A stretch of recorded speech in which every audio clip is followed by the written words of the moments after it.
Nandito ako sa ilalim ng napakawalang hiyang init sa Purok 5, Purucan City, kung saan napeperwisyo ang mga empleyado ng mini-stop. Ganito nga ba kagrabe ang epekto ng natatawag na micro heat wave?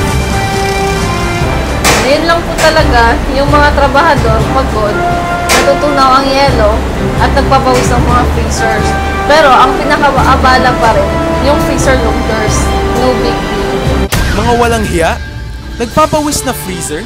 Mainit na mga empleyado? Tunay bang pinapakuluan ng Diyos ang buhay ng mga naghahanap buhay?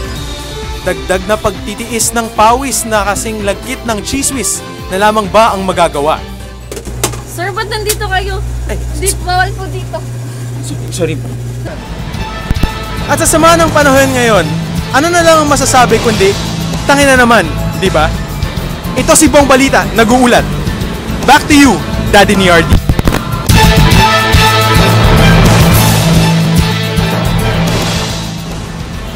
Excuse me, in heat po ba kayo, ma'am? Paano niya alam?